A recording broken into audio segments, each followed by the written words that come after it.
I mean, in terms of the backstory and how these characters got there, and that's another movie.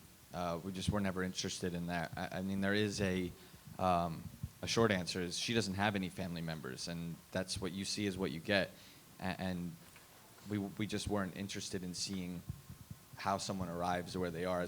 We're more interested in how they are, Well, just at the that way, moment. just the way you even met Ari. It's the fact that when you meet somebody, you didn't know she was a Street kid, drug yeah. addict or a street kid, and then you kind of had to find those things out.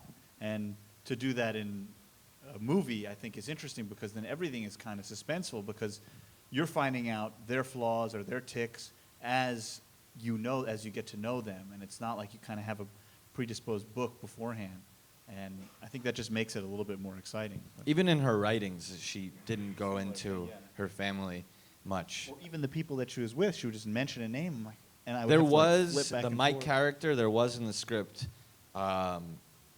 something with his mother, but it really felt mawkish and maudlin, and we weren't just. It just didn't feel right.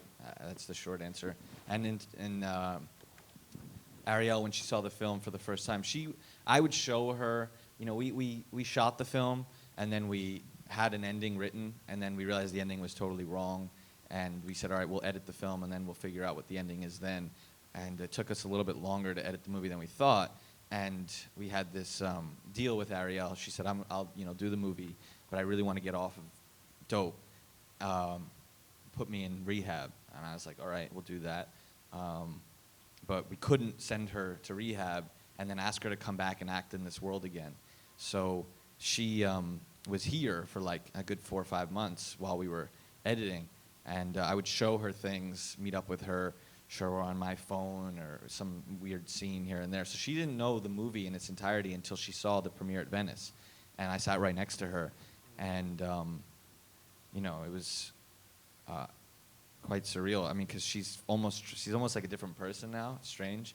I mean, she still has this urge to kind of, give the middle finger to the world. But she said that it gave her, when you sit and you look at, such a grand mirror like this, she really said she was able to see the trappings of that world and how, you don't realize. I mean, in her writing, she'd always talk about how much she hates repetition.